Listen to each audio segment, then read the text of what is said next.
Welcome to another episode of High Proof Ashes. I'm one of your co-hosts, Jason JB Smoke, and across from me, I know what it is, man. Duran, no cool nickname. We here and at it again. yeah, man. So we got a short one for y'all. We're gonna cover some don'ts. Some don'ts of what not to do when Right. you visit a cigar lounge. That's right.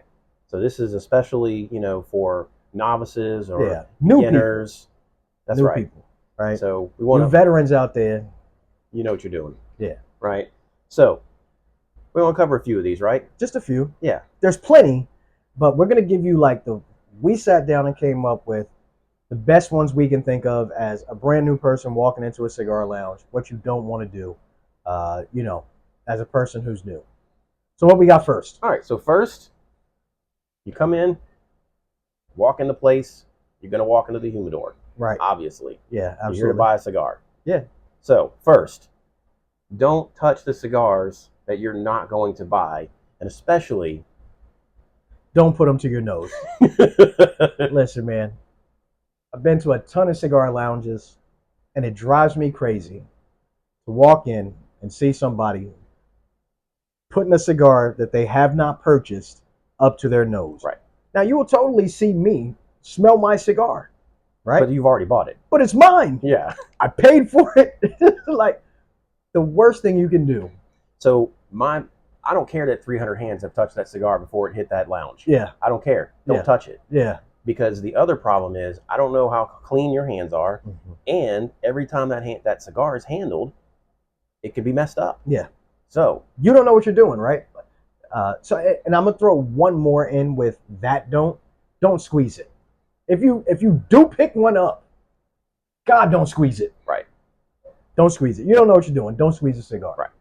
Next, don't buy the most expensive cigar just to say you did, or to make a flex, or whatever description you want to put on that. I'm gonna keep it all the way 100 with this one.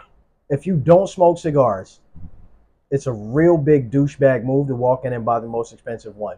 It will be obvious. Fight through smoking it. It will be obvious that you don't know what you're doing and you just bought something expensive just to do Just it. to say you bought something expensive, That's right. Like just to flex. And you might hate it. It might ruin your experience. It's not our experience. It might ruin your experience because I'm gonna be completely honest. Most expensive cigars have a very specific taste profile, Mm-hmm. right? Like, so first thing that comes to mind is say an Opus X. Right. It's quite spicy, Well, and you might not be able to appreciate it. and it's strong. That's the other part. Right? So 10, $15, you're good. yeah, I would tell you as a novice, man, try to stay below that $15 price point. There's and there's no reason to go over it. Yeah. There really isn't. Figure out what you like, and then you can jump. Next. So this one's near and dear to your heart. All right, what we got? Don't lick the cigar before you cut it, No. unless you have your own cutter. And if you're going to do that with your own cutter, don't share the cutter. Yeah, listen, man.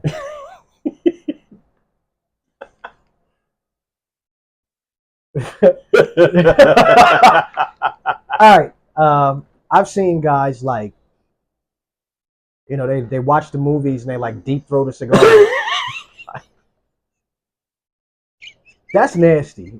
Like, You just reminded me, there was a guy that one of our friends brought that smokes like his own cigarettes. yes. And you couldn't smoke cigarettes in the place, and so somebody bought him a cigar. And he started doing with the cigar what you usually would do with homemade cigarettes, and just started, like you said, Yeah. deep throating that Deep thing. throating a cigar, man. It's just Don't do that. don't do that, bro. Don't. So here's the thing, man. A bunch of people are going to use the house cutter, right? It's not cool for you to lick your cigar and then go stick it in a house cutter or use a house cutter to cut it. You know what I'm saying? That's just not cool. If you don't know what you're doing, get some help.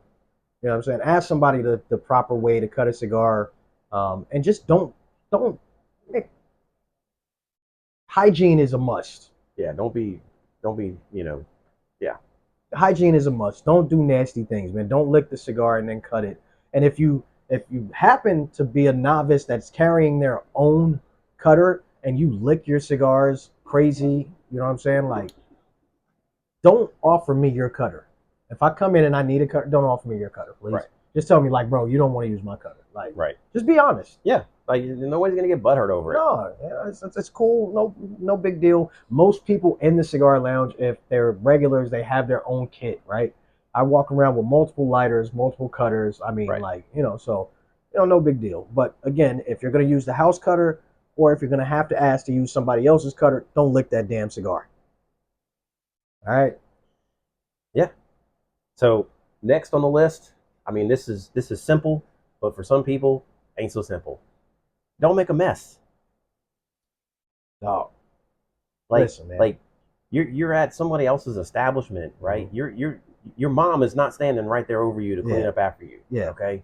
So, take care of the cello, take care of the ashes, right? Yeah. Try to make it into the ashtray. Do your best to get it in there. Everybody makes a mistake. I've dropped ashes in the floor on myself in a chair. It happens. But but like, do your best not to make a really nasty mess. Like, don't just throw your cello down on the table and like not there's throw it not out. waitresses and busboys that are going to come behind you and clean up after you. Yeah. It's just not going to happen. Yeah. So just don't make a mess. Yeah. That one's pretty straightforward, right? Like realistically, like that one's pretty easy. This is a lot of people's like happy place, safe space, second homes. Yeah. Right. So keep it tidy, keep it neat. And that's a good segue into the last one, which is don't be disrespectful. I mean, so don't be trying to come up in here looking for a hookup, right? Don't come in here thinking that you're going to flex and, be some douchebag asshole and, front on just, bunches of people, right? Like you just said, most people, they come to the cigar lounge to relax. They're going to be here a while. A lot of people, it's their second home. Yeah. And again, so when it comes to not being disrespectful, right? Like, listen, man, a lot of the people that come here, are married or engaged in relationships, man. Like, do your best not to come looking for a hookup. If you happen to strike a conversation up with somebody that you think is cool, do it the right way. But don't walk in trying to find a relationship, right? Like, if you happen to have a conversation with somebody that's cool, do your thing. But like, man, most people are not here for that. No, they're not. Right. So I would think for me that would be a big one, right? Like, just be cool, bro. Like, just be cool. Yeah. Just hang out. Ladies too, right? Absolutely. Don't come in checking watches, don't be checking to see who got the rollie on, who got what. Like, just relax. Enjoy your cigar. Right. Do your thing. Trust me, conversations will happen naturally in the cigar lounge. They will. Right? They will. And if somebody is checking for you and you checking for them, it will happen organically. Yep. Guaranteed. Absolutely. But hey, so there's like our, top 5. Is it a top 5? Yeah, I would say top 5. Let's call it a top 5. Yeah. Top 5 don'ts when you visit a cigar lounge. And trust me, there are a bunch more, but like those are the ones those are the big ones. Those are the big ones that you should know. Yeah. But yeah, that's all we got. That's all we got for you today, man. But with that being said, we're gonna wrap it up. Yeah. All right, man. Well, y'all know what it is. Another episode of High Proof Ashes. Make sure you like, comment, subscribe, hit that little bell for notifications so you know when we drop new content. I'm Duran, no cool nickname, my partner. Jason JB Smoke, and we'll see y'all later. Put some smoke in the air, man.